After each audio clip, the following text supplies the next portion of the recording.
नमस्कार मित्रों, मैं आचार्य रामनिवास शास्त्री आपका हार्दिक अभिनंदन करता हूं हमारे YouTube चैनल महाकाल ज्योतिष केंद्र में। मित्रों, आज हम बात करेंगे कन्या राशि के जातकों के बारे में। उनके लिए जून का महीना कैसा होगा, ये सब जानिए हमारे वीडियो के माध्यम से।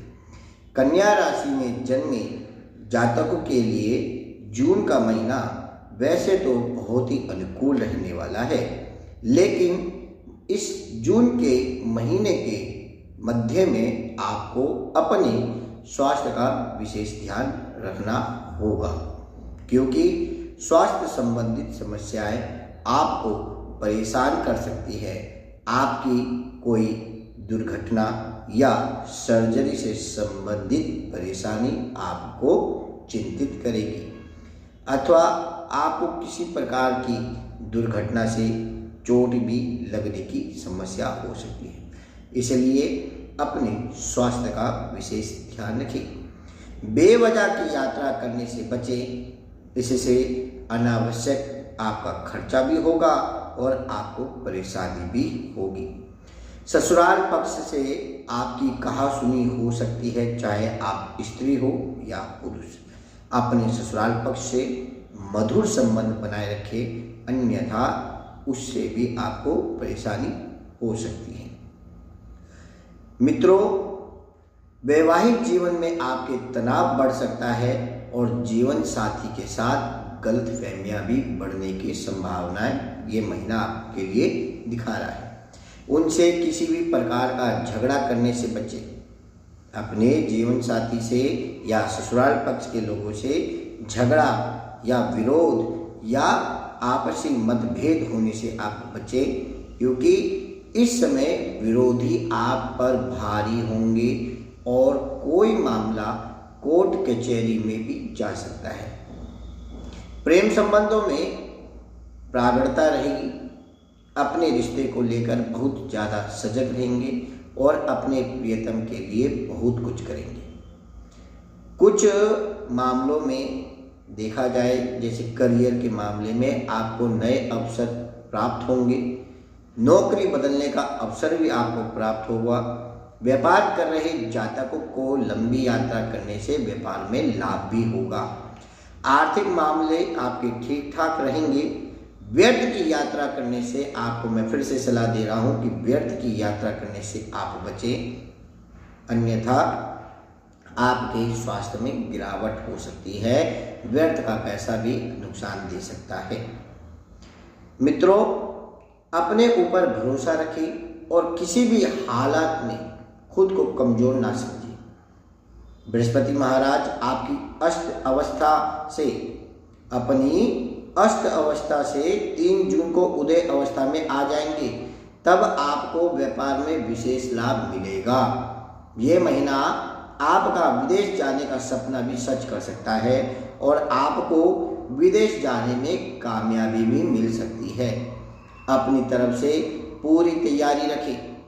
यदि आपने पहले से ही वीज़ा के लिए आवेदन कर रखा हो और विदेश जाने की तैयारियां कर रखी है, तो इस दौरान आपको वीज़ा प्राप्त हो जाएगा और आपके चेहरे पे एक खुशी की लहर आ जाएगी।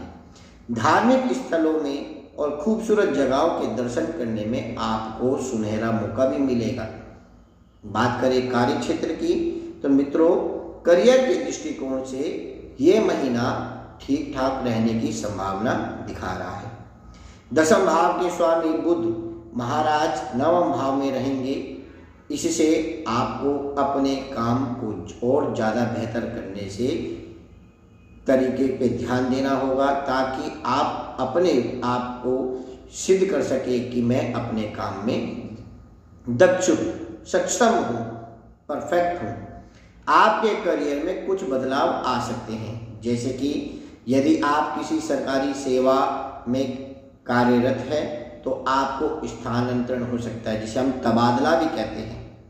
यानी कि आपको एक स्थान से दूसरे स्थान पर भी भेजा जा सकता है। इस दौरान सरकारी विभाग में परिवर्तन होने के योग भी दिखा रहा है। विशेषकर वर्ष के पूर्वार्ध में 14 जून तक ऐसा होने की संभावना है। उसके बाद बुध ग्रह आपके दशम भाव में अपनी ही राशि में प्रवेश करेंगे, जिससे नौकरी में आपकी स्थिति और प्रबल होगी। आप बहुत मेहनत और हाजिरी जवाबी से अपना काम करोगे।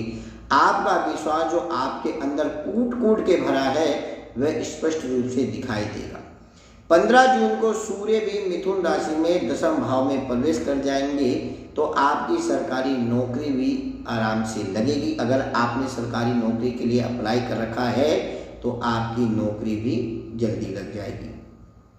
मित्रों, यदि आपने पहले से ही अपनी नौकरी में अपना पदभार संभाल रखा है तो आपका प्रमोशन भी हो जाएगा।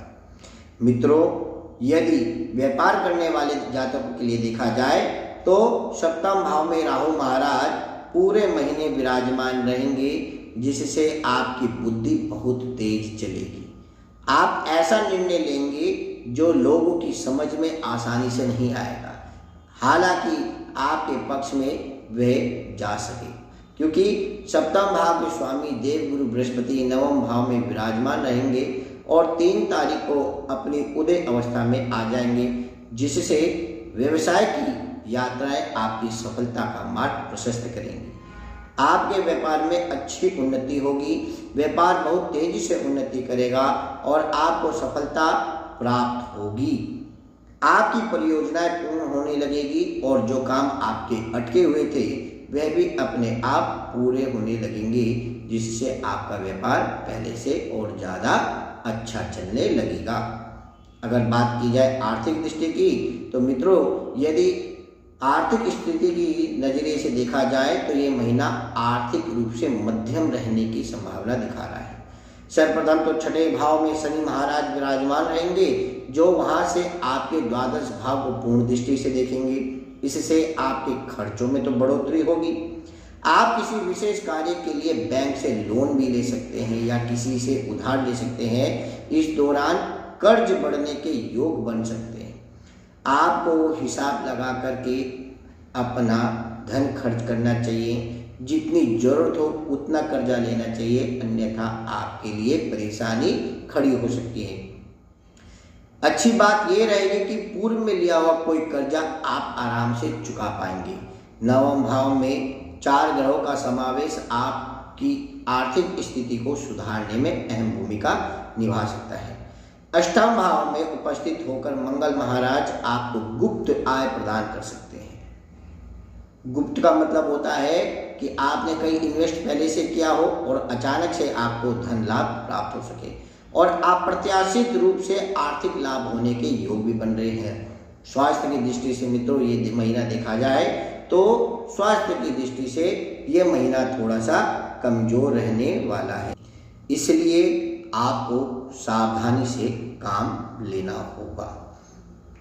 एक तरफ तो शनि महाराज छठे भाव में विराजमान होकर गंभीर बीमारी के पनपने का संकेत दे रहे हैं। यदि आप अनुशासित होकर अपनी दिनचर्या का पालन नहीं करोगे और अपने स्वास्थ्य के प्रति लापरवाही बरतोगे तो शनिदेव महाराज आपको स्वास्थ्य कष्ट दे सकते हैं। लंबी चलने वाली बीमारी अपने आप शरीर में कोई उत्पन्न हो सकती है, खासकर जोड़ों के दर्द, सांस से संबंधित परेशानी। इसके विपरीत यदि आप अपनी दिनचर्या में सावधानी रखें, योगा करें, मॉर्निंग वॉक करें, जिम जाएं, तो आपको आपके दैनिक दिनचर्या में नुकसान नहीं होगा। साथ ही साथ तले हुए पदार्थ से दूर रहें, अपने खान पान पे भी कंट्रोल करें और उसमें कुछ बदलाव करें तो आपका स्वास्थ्य परफेक्ट रहेगा। अगर प्रेम वैवाहिक संबंध के महीने के हिसाब से महीना देखा जाए तो आपके लिए महीना बहुत ही फलदायक है। आपके प्रियतम आपके दिल से जुड़े रहेंगे और आपके सुख और दुख का एहसास होना और सच्चे प्यार की निशानी आपको प्रदर्शित करेगी। आप अभी उनके लिए सब कुछ करने को तत्पर रहेंगे। आपके रिश्ते भी बड़ी खूबसूरती से एक दूसरे के ऊपर भरोसा, सम्मान पूर्ण रूप से प्रदर्शित करेगा। अपने परिवार वालों से भी आप अपने प्रियतम को मिलवा सकते हैं, जिससे परिवार में उनका स्वागत होगा। और अगर आप अभी अविवाहित हैं तो इस साल आपकी शादी भी हो जाएगी। देखा जाए तो पारिवारिक दृष्टि से ये महीना बड़ा ही मध्यम रहने वाला है।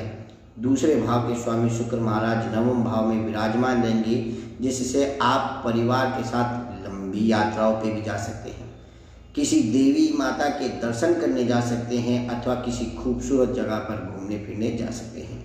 परिवार के साथ आपका बिताया हुआ ये पल आपके जीवन का बहुत ही महत्वपूर्ण पल होगा। मित्रों, आप अपने जीवन में खासकर इस जून के महीने में कुछ बदलाव लाना चाहते हो तो हमारे द्वारा बताए गए इस उपाय को आप अवश्य करेगा। हम अपनी प्रत्येक राशि में कोई ना कोई नए उपाय बतलाते हैं, जिससे आपके जीवन में खुशहाली आए, आपकी समस्याओं का समाधान हो, आपकी परेशानी से आपको निजात मिले। आपको एक छोटा सा उपाय बताने जा रहा हूँ, वीडियो को पूरा देखिएगा, स्किप ना करें। आपको शनिवार के दिन चींटियों को आटे की पंजीरी बना करके उसमें चीनी या बूरा या खांड मिला करके उसकी पंजीरी बनाएं और उनको शनिवार के दिन प्रातःकाल किसी पार्क या पेड़ के नीचे चींटियों को डालकर आए। बुधवार के दिन कोई भी किन्नर मिलता हो आपको, किन्नर दो प्रकार के होते हैं, कि स्त्री एक पुरुष। स्त्री जो होती हैं बधाइयाँ देने आती हैं घरों में, उन किन्नरों का आपको आशीर्वाद लेना है और कुछ भेंट स्वरूप उनको प्रदान करें। शुक्रवार के दिन छोटी छोटी कन्याओं को सफ़ेद मिठाई दें, अन्यथा आप खीर भी बांट सकते हैं और उनके पैर छुएं। बुधवार के दिन गौ माता को साबुत भीगी हुई मूंग की दाल, मंगलवार की रात को आपने दाल भिगो दी और बुधवार की सुबह गौ माता को वो भीगी हुई दाल मूंग की खिलाकर आए। इन उपायों को करने से आपके जीवन की समस्त परेशानियों से आपको निजात मिलेगी और आपके जीवन में खुशहालियों का आगमन होगा। मित्रों, ऐसी ही ज्ञानवर्धन वीडियो को देखने के लिए आप हमारे चैनल को लाइक करें, सब्सक्राइब करें और वीडियो शेयर करना ना भूलें। जय महाकाल।